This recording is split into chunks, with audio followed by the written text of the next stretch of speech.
Mike, I've been watching this show called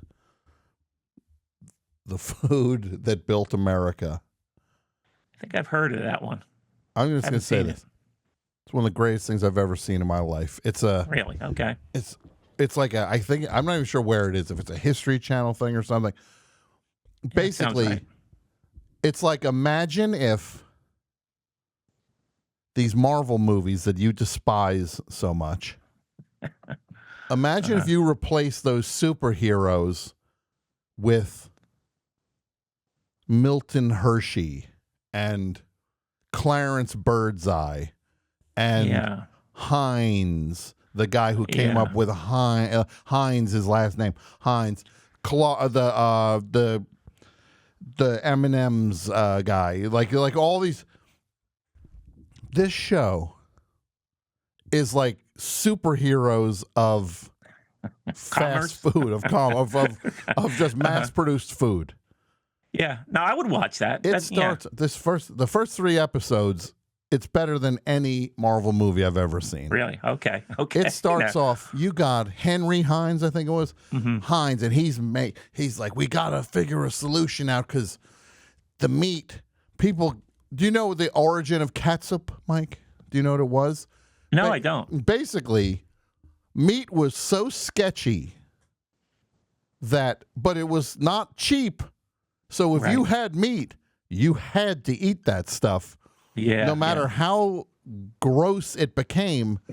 So you would just get this stuff and put it on top of it to help you choke it down. Okay. Like that's literally what catsup was. So this guy's like, well, what if we do like a tomato catsup? We put some sugar in it and like, it's every origin of everything. You got Milton Hershey. Then they go to the McDonald's story and you got Ray Kroc going up against these 2 McDonald brothers. Then the Burger King story rolls in. It's like bouncing from America all over. It's everywhere. Where do you think Burger King started, Mike? Burger King. No idea.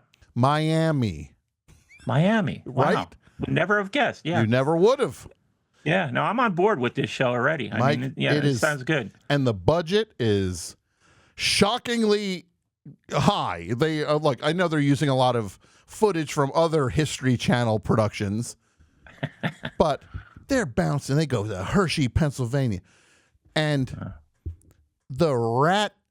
There was an episode, the rat, who did the rat. He did. Hold on. Rat. How about rat? Yeah, how about rat? I'll tell you about a rat.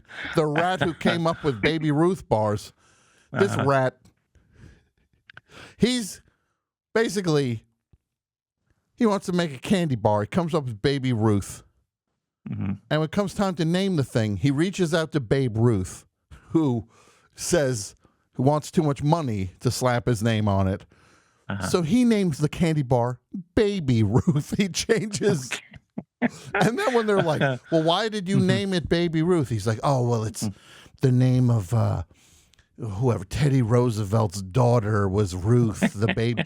Like a total lie. Like he just lies. So you named your candy bar after the president's daughter, not after the most popular baseball player alive. No. It's just a coincidence. So then this Babe Ruth sees this. He launches his own candy bar, Babe Ruth's home run bar.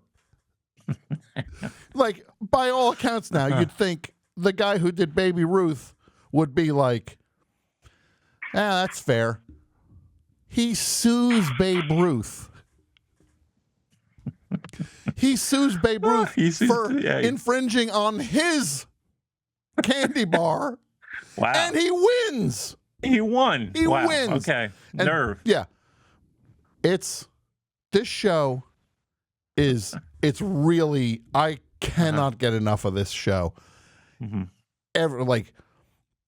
then they do these like 2 camera things, like people talking about it, and like you never knew that there were multiple chocolate historians. Like who knew? Who knew that there's people like, oh well, this is the expert in Hershey. This woman wrote about Hershey, and then this guy. But then they always cut to this one guy, Adam Richman, this guy, who, what does he have, a show, food? What is it, like? Okay, he's got a food show, yeah. I got to see what show did this guy have? Adam Richman. He's probably got a show on desserts. Man versus Food. Man versus food? Okay. Oh, okay. I believe that's him, yeah. Okay. They keep cutting to this guy, and he's talking about the stuff. He's driving me nuts. They put him on way too much on camera. Because, first of all, he's talking like a historian as if he knows all these things. Mm-hmm. They told him 5 minutes before they started filming these things. He'll be Man like... versus Food. That's the one where the guy eats and then has to throw up outside, right? Yeah, that's him. That's him. So he's an expert. That's him. Yeah, so he's an expert in... Eats until he throws up. He's an expert in vomiting. Yeah. So, but they always cut to this guy. He'll be like, when Kraft created the Kraft singles, it really was an act of genius. And he did it because he was looking, when he made his cheese, he needed an emulsifier in it so that the liquid wouldn't sink to the bottom. Like, you read this. They told you this before you started shooting. He's not some, like he's out. He wicked it. He wicked it, exactly. Or they probably handed him a packet, said, yeah, just say this stuff back. Camera. They make it seem like this guy's off at university combing the archives of the library to learn about bird's eye. Yeah. And they just cut to him way too much. But then they started adding in the RZA. Oh, no. And oh, no. The RZA. Now I'm out. Now I'm out. Mike, he just cut to him for a second. He'll just say, but it's the most arbitrary thing having the RZA on. He'll just the RZA will just go like, the Whopper. When I was a kid, we had a Whopper. That was the greatest sandwich you could ever have. You get a Whopper, you're like, bong, I got a Whopper. Cut away. That's it. Like, enough ads. Yeah. Nothing, it's like, it's charming to see him do it, but you're just kind of like, this just felt like somebody wanted to meet the RZA. He's in the Talking Heads pool now. He's in the Talking Heads pool. He's going to start showing up on all these things now. He showed up at the food that built America. Uh-huh. Now I'm partway through season 2. This, we had, like, I think there's like 6 seasons of this thing. I'm in heaven with this show. Yeah. They do shows about, there was one episode, the Battle of Pizza, where it was Domino's versus Pizza Hut. Okay. And it's actually thrilling. Yeah. Like, there's one part, Mike, the Burger King one, where the guy who creates Burger King, co-creates Burger King, goes to Ray Kroc, who's like an up-and-comer. Like, the Burger King guy's an up-and-comer. McDonald's is off and running now. Mm-hmm. He goes to the office. He's like in town, so he goes to visit Ray Kroc. It's like, I'd like this. Can I see Mr. Kroc, please? Like, do you have an appointment? It's like, no, I just, I have a burger chain, and I just wanted to talk to him. So he goes and he goes, Ray Kroc comes out. He's like, so what's your business called? And he's like, Burger King. We got like 8 of them in Florida. And he's like, any advice you could give somebody, an upstart person? He goes, well, you just got to make sure that you love the product that you sell, and that you then you're like, this like hot air. And the Burger King guy goes, come on, you're just saying that. Give me some real advice.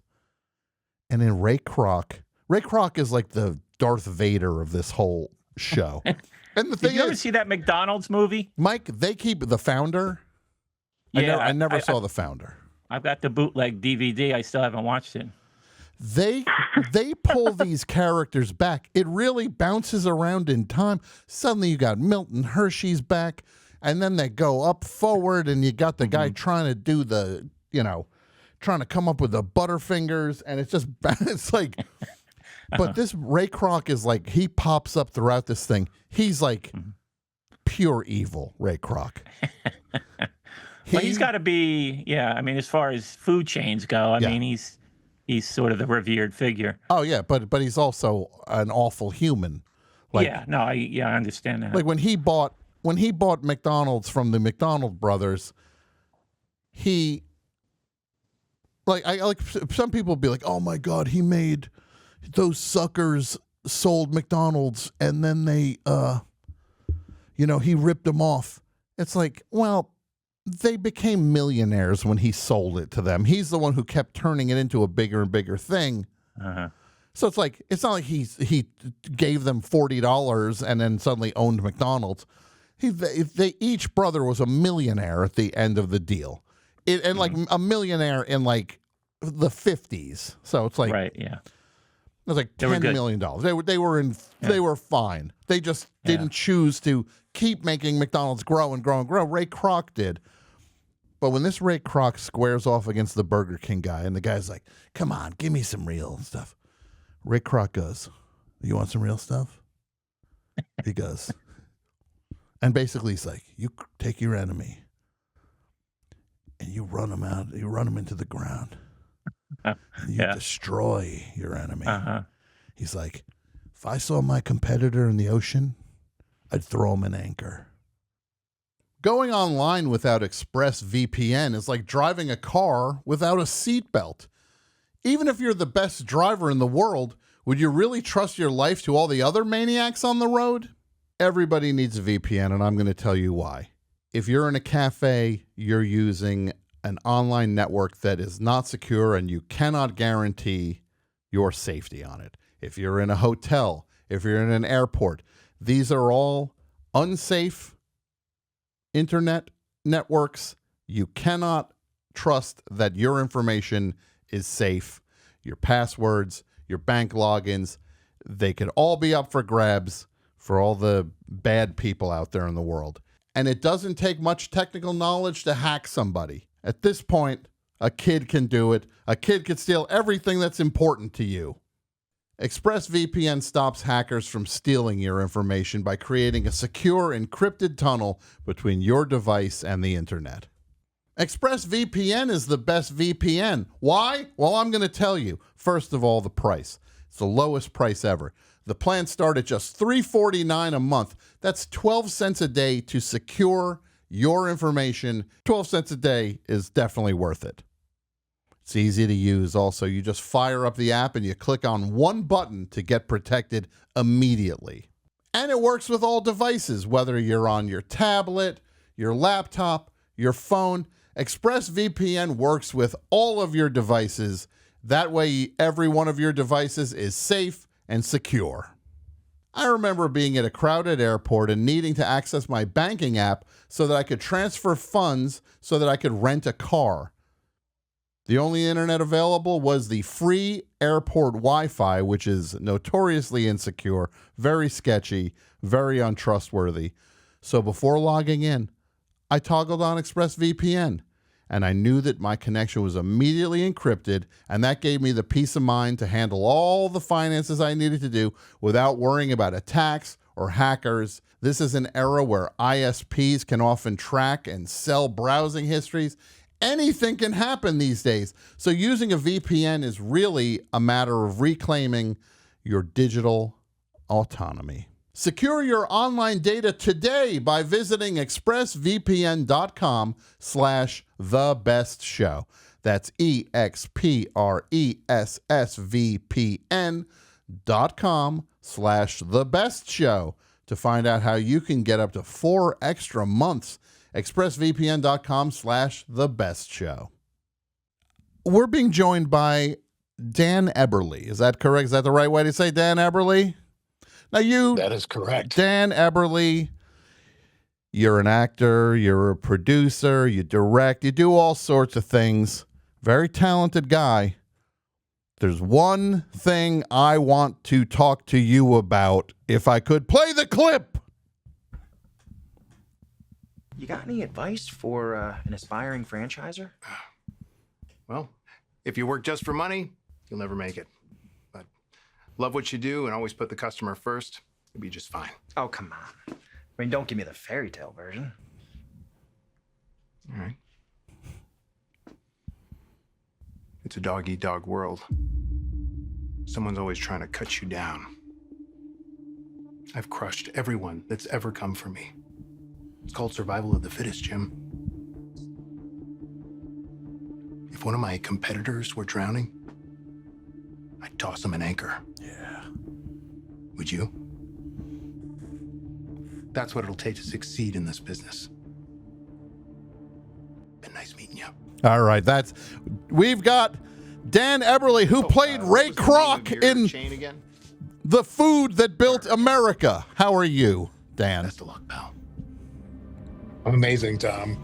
Thanks to you. Thanks for coming on, for real. This is very exciting. I started watching right between the holidays, between Christmas and New Year's. Somebody had told my wife, they said, you know what show you both should be watching is The Food That Built America. And I was a little skeptical.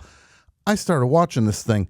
I could not have been more hooked on it. And it's basically like, I described it as, it's like the Avengers, but for fast food in a way. It's like, this one's over here. We got Clarence Birdseyes over here. Then we got CW Post is here and it's building. And then they're jumping decades and bouncing all over the place. You play Ray Kroc, who came along and basically more or less took the McDonald brothers for a bit of a ride as he took over the McDonald's and turned it into the McDonald's we all know.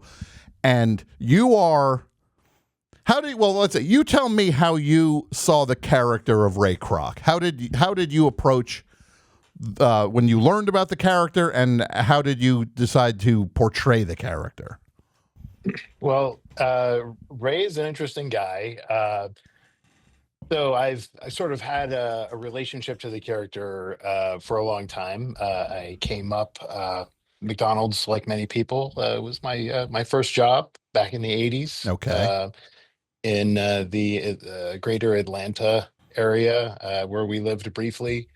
And apparently there were no child labor laws back then because I was way too young to have that job. Well, I was a busboy when I was 13, so I know what I was on the same road you were on.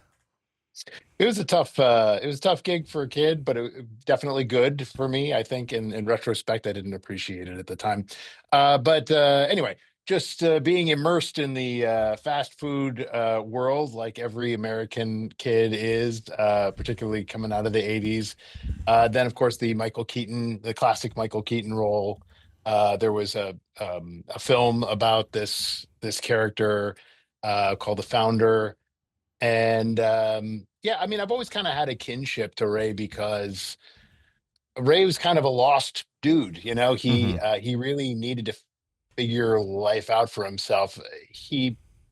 I didn't really think of him as Darth Vader exactly. I thought of him more like a desperate person who was just looking for anything he could hang on to, especially at that time. There just weren't a ton of opportunities. So he's really struggling to find his footing. And like a lot of desperate people, and I'm sure that we've all been there in some kind of way, he really wanted to make the most of his opportunity, and he kind of didn't know where to stop. And so he definitely, in the end, I think that his desire to be respected, his desire to kind of fit into a higher echelon of society, that's kind of what drove him. That's kind of how I access the character. And it was a great experience. I will say, like, in terms of like deep character work, I didn't really have a chance to do a lot because I literally got the gig and was on a train and was on set like within 24 hours. Wow. So I think somebody dropped out. Sure. Well, look, this is what I call an upgrade. They got an upgrade when it broke your way. Whoever that was in the chair, you were meant to be in the chair. It is interesting because he in a lot of ways is like the heavy of this because he's wildly ambitious and takes no prisoners. and kind of sees these two brothers who launched McDonald's as a regional restaurant chain. He sees what this could be way before they ever saw it, and they almost, it seems like they were taken by surprise by what it would actually could have turned into. But he's just so driven, and it really is like nothing's going to get in this guy's way, because it's the post World War II. You have all these guys are looking for, how do I get my piece of the American dream now? And I think there's something to what you're talking about here that's really important, is that Ray saw this opportunity as he saw its potential, and I think that the McDonald's brothers, it's not that they couldn't fathom it exactly. I know that's kind of how it's depicted in the story. I really think that there is a certain kind of person, probably like people perhaps that raised you and me, that were really about safety and not necessarily taking big swings. And Ray was not risk averse in the same way that perhaps a sane person would be. And so I kind of feel like that is the big dissonance between the McDonald brothers and Ray. But I will say that, like, also Ray, because he's sort of a man of the world, he's a road warrior, he's selling shake dust on the road, trying to make a buck. He saw the world, and I think he was sort of like this coyote, this sort of like wild animal in the in the brush, and then he meets these guys that have this thing of value, and to your point, like they probably aren't thinking that big, and he just would stop at nothing. Not everybody has to take a thing and say, I'm going to make this as huge as it possibly could be. These guys were, by most metrics, incredibly successful. They got these fast food chains, very innovative, off the ground. They had a bunch of them, and they capped out there. They were satisfied with that level of success, is what it seemed like. But now you have another guy who's just like, no, you guys don't see. This is not the end of the journey. This is the start of the journey.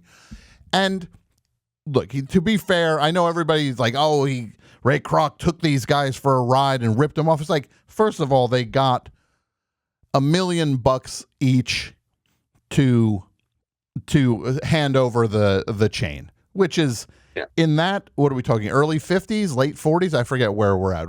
Like, that's early 50s. Yeah. That's serious money. So $1 million then is like what, 4 million now? Like, it just each. And also McDonald's, what you look, it's like, oh, McDonald's with Happy Meals and all the things like that. It's like, it wasn't, he kept adding those things that built it into that. It was not that at the time. It was just another burger place that had a impressive system to make these, to make the burgers. Yeah, the Speedy system, which was kind of reminiscent of the Toyota production system, was kind of the big innovation that the McDonald's brothers came up with that is replicated today and mostly done by robots, as we all know. So that was probably like the big differentiator for them. But it's funny that you mentioned that. One of the funnest things about the show and just like the history itself is just all the wacky things that they came up with that they tried out. And to Ray's credit, he was very experimental. Yeah, he wasn't afraid to break the mold. And he was listening to the franchisees to see what ideas they had. Because how many episodes did you shoot? So I can't exactly answer that question because of the way that History Channel kind of chops things up and repackages things. There's actually a version of the show that was like a half an hour long. And what was fun about it, though, is that they used some of my alternate takes and some kind of funny things I tried to sneak in. But I was on there for 3 seasons, and that I know of. Officially, I was on for 3 seasons. I'm sure they still have me popping up here and there. They're very good at repurposing old material. You can see they definitely stretch their dollar. They do. Yeah, Yes, good for they're very them. economical. Yeah. I pop in at the last chunk of the first season, Mhm. and the way that they structured it originally was, I think it was like 90-minute episodes in the first season. They were quite long. Yes. And I kind of drop in at the end of the third one, and then the second season I show up in, there's a lot more array. Delving deeper into that, and we shot that over the COVID, like the height of COVID. Okay. So we actually were in a doorknob factory. Fun story. That we took over a small town, in I believe we were in Pennsylvania. And it was one of these towns that you kind of like drive through to like use the McDonald's. Not a lot going on there. And we were like the only people in the hotel. It was very eerie. Constant testing. Like a lot of us have like drank these memories away, but like it was pre-vaccine. And so there were all these sort of countermeasures they were taking to kind of keep us all safe. But it was interesting because we were in this factory and they just built sets inside of this factory, and so we're all sort of in one location. And Brad Graham directed that second season, and I will say that it was possibly the most fun I've ever had on set. It was the product was tough because we were so constrained, but this is partially due to Brad's directing style. He's just like, hey, let's just walk through this, say something about this, say something about that. And it's just very loose and a lot of fun, and it was a blast. It was 100% more fun than the first season, which was extremely constrained. Yeah. No, like it's there. You do, because you're basically. You're well, first of all, you seem like you might be a little more jacked than Ray Kroc was. I think that might be. No, he was this jacked. Actually, John Cena was the original. Okay. Ray Kroc, he was. They decided to shrink you down, get somebody a little more grounded for the part. They wanted somebody more like John Cena's dad. Sure. So they went with me. Okay. Is that something you get? What do you get? Because I get a lot of John Cena. I will tell you that I have been in close proximity to John Cena, and I can assure you that we are not the same. He is much bigger than me. Yeah. I had a gig for one of his early like network TV kind of not quite reality shows, but like kind of go around and meet people shows. And I was a stand-in for him for a promo shoot, where we were there all day prepping for him to basically like whiz through in his limo because he had 50 other things to do, and so we literally had minutes with him, so I was there to sort of be the John Cena doll. And it was funny because at first they were like, yeah, this guy didn't look anything like John Cena, and then they saw me on camera and like, oh, you know what, now they start to see it. Are you the same height as him? And I'm like, according to Wikipedia, I am. It turns out that Wikipedia's lies, so there we go. Well, you did something I thought was so funny when you're testing the Whopper, because now you're just like, oh, the rival, they got their Whopper. And you take the tiniest napkin imaginable and tuck it into your collar where you're covering like 1.5 inches of your shirt if this thing starts dripping. It just like, look, I loved it. I can't recommend this series enough. It's really fun, and you're so good in it and so entertaining in it, and it's a blast, and it's streaming all over the place. Like you can find it on, I forget where it is, like Hulu or Peacock, something. It's out there. Yeah, you'll find it. It's out there. Dude. Yeah, so you will find it. What kind of stuff are you up to in 2026, Dan? What's on the docket for you now? Yeah, so we've got two projects going. One is about to come out, so it was another pandemic thing. It's a action movie called The Mule with No Name. Okay. And it is a recut of an earlier film I did, one of my first works, called The Local, which was one of the very first movies to stream on Netflix. And it was actually on there for like 4 or 5 years. And so that's coming out in the coming weeks. So we're starting to tease it now. We're going to be doing that. So you guys can follow that on insurgentpictures.com and our various online presences. And then there's another that we unfortunately got kneecapped over the pandemic, and we have a third act to complete of another picture that I directed and wrote called The Knife Fighter. Okay. Which is kind of a dark detective story about a guy who checks himself out of a mental institution to find his missing friend. Okay. And that's in the pipeline. It's in the pipeline. We're hoping that we can get that out this year. But we'll definitely be talking more about it this year. Sure. If not releasing it. Well, this is such a surprise and a thrill. My producer Brett put this together, and I'm he said, "What do you think about this?" I was like, "Are you kidding? Please make it happen, Brett. Please." Now this, the final thing I'm going to ask you is, can you just give me a little bit of that speech? Yeah, I can, Tom. What would you do if someone just came up to you and asked you for advice, wanted to be your competitor? Know what I do? Throw 'em an anchor. Oh my God, this is the most exciting. You just made 2026 for me, Dan. I'm glad. I hope I captured the essence. You definitely said those lines in forever. No. Where can people track your stuff and see what you're up to? Yeah, find me on Instagram. I'm on there a lot of my fitness stuff, which thankfully you. By the way, thank you for complimenting my muscles, Tom. I never tire of hearing that. Ever. So and that goes for the rest of you, internet. Find me at Dan Eberly, and then as I said, insurgentpictures.com or at Insurgent Pictures. You can find us all over the place, and we'll be talking about the upcoming projects which are coming to streamers near you soon. Amazing. And don't forget about the food that built America. No, never.